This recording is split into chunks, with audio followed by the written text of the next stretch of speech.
Namibia's population grew to 3,022,401 in 2023. The much-anticipated preliminary results of the 2023 census were released in the capital yesterday by the Namibia Statistics Agency. This census is the fourth population undertaking since Namibia's independence in 1990 and the first spatially enabled digital census in the country. The first complete census was conducted in 1991 at 1.4 million, followed by the second and third censuses conducted in 2001 at 1.8 million and 2011 at 2.1 million, respectively. The latest census had to be postponed for 2 years because of the COVID-19 pandemic, as well as resource restrictions. Statistician General Alex Mwafeni said the population in urban areas increased by 65.5% between the census of 2011 and 2023, while those in rural areas increased by 26.3% between the two census years.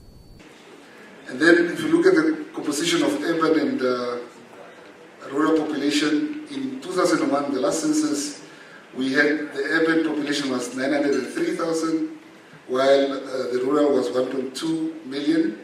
But now if you look at the composition for this census, we have urban almost equal, urban 1.49 and then the other one 1.52, that is rural. So the growth with the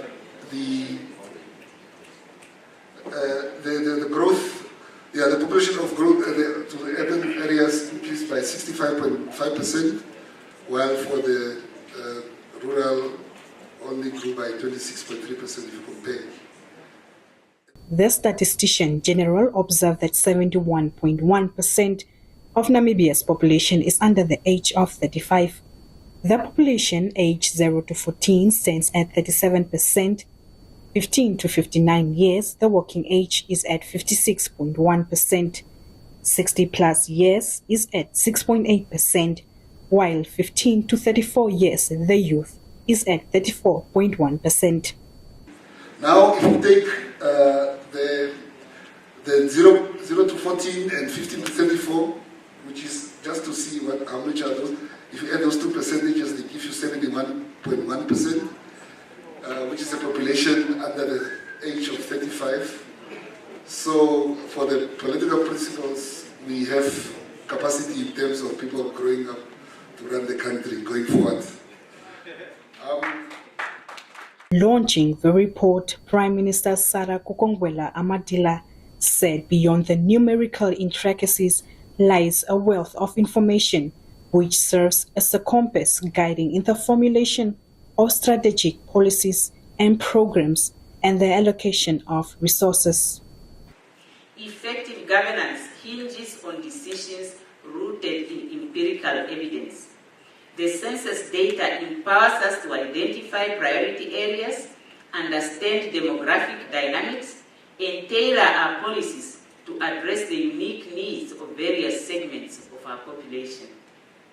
By ensuring that our plans are evidence-based, we ensure that our interventions are responsive and effective, that resources are targeted to the most pressing needs of our country, and to the areas where the returns are highest.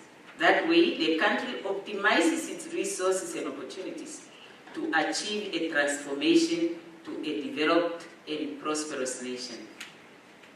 At the same occasion, NAC Board Chairperson Salomo Hay said the census serves as the basis for research, providing essential data for informed decision-making, policy formulation, and resources allocation. Reporting for New Era, Diana Kauta.